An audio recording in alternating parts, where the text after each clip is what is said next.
get this crew, get a big board in front of me and all these numbers and, excuse me, just words all over the place, and I say a word and all the numerological calculations pop up of possibilities of where they stand, and I start telling a story. But in this one, it's all about the nut. You see the nut? I take it, I put it in here, it sticks out, right? So I close the other nut on top, and now we have a raspberry nut. Mmm. Mmm. The Magen David star. Want to see it a little closer? Why don't we draw it together? Why don't we draw it together?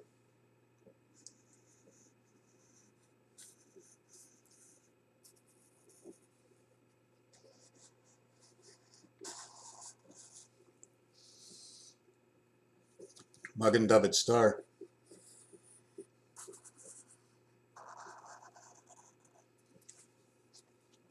One of them. When these two are created, they automatically leave this area space for passing. When you cut this star in half, okay, it actually comes up to look like this. See the bottom part and the top part? It's actually the same thing, but here you're seeing more of the center. Here's the pyramid. Here's the left side and the right side because it's second place and third place. It doesn't matter. And they even show it in horse racing, and I think in Europe, the way second and third is put together, and they just call it place. In here is the 4 squares. Do you see these? 1, 2, 3, 4. So now when I recreate the inverted Magen David, it becomes part of this area, and I'm going to do that for you right now. Step right in. Step right in. And we are going to create and finish off this star. Right, and the star finishes off right here. Okay, and then the under star, right? We went down 2 things, so we go down 1, 2, and the under star finishes right over here. The upper star and the lower star, and now we have to run 1, 2. Here's our 2 area. Connect here. And 1, 2 area, and we run all the way to here. And then we have that part of the Magen David. So we have now the joining of the stars, the joining of the 2 stars, where the brace in the center is for both. If you tilt it this way, okay, they're across from each other. There's a distance between. Yes, it looks like the elephant stump because it's the passage. When you do this, it creates a passage. You see the footing that the elephant puts it on becomes wider here and it's smaller here, leaving out your 2, 3, 4 echo, if you want to call it that. So we have the top star of the Magen David and the bottom.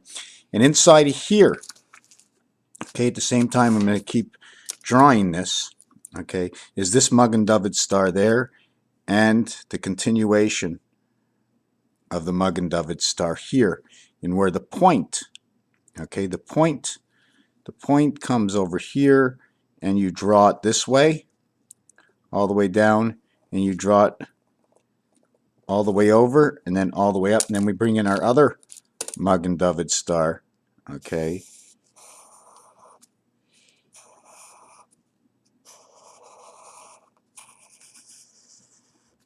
All right, here's the other part of the Magen David star, and here's the bottom part of the Magen David star.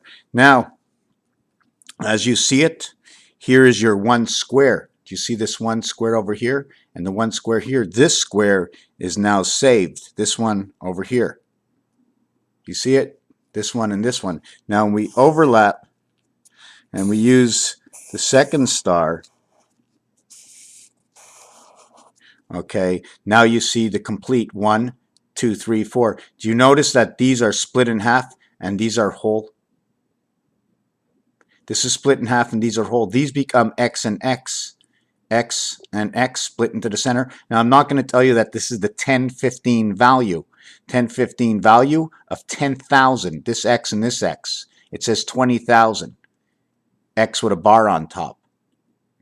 This is my sleeping owl, I like to call it. that's in between and part of both Mug and David stars. Now, if I can angle it just right, I'm not really sure what angle I need to take. You can see it comes thick. See how thick it is between here and here? How thick it is? And you have two calling birds, right?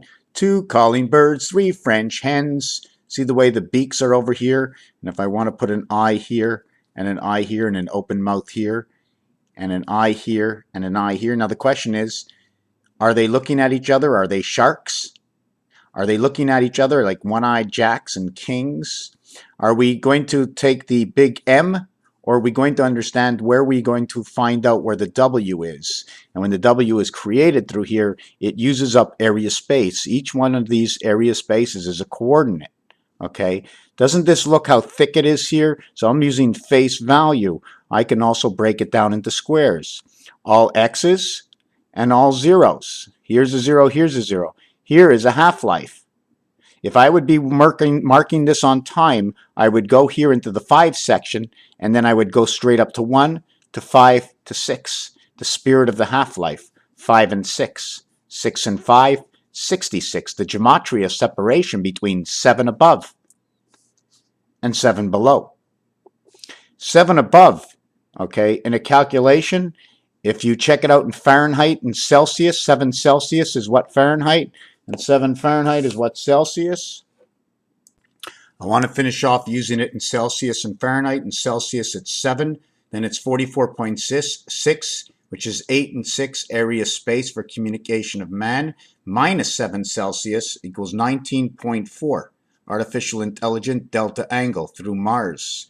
It shows up when you add it to 252.25, which is Earth Venus, and sorry, this is the minus, the result, the plus equals to your x and x DC. This will create the numbers in DC. X is the 24th letter, also noted as 10. 14 is the difference, your DNA. Anyways, it becomes 4 and 6. If we reverse it to this, it becomes the BC world, and you reverse it again, spirit of the half-life. To the Venus Earth, okay, the delta angle of Saturn across the bridge and down, if you want to look at that delta angle. If I would add this or subtract it, okay, within its own numerological value, this would be 2 the same as a minus. This one will be 5 the same, and this one will be 3. It'll be 352. Electric company. If I add it up, it will be 541. Now 541, I was thinking about it today. I forget exactly what I was thinking. Where it came from. I know it's a spirit in the sun, but there's more to it. Anyways, just looking over some of my pictures that I really liked. Just looking at some of my pictures that I really liked. And this is what inspired me to do this video right now. Raphael 7286 and a constellation of Pegasus. Cleaning up a little bit more. Thank you for watching.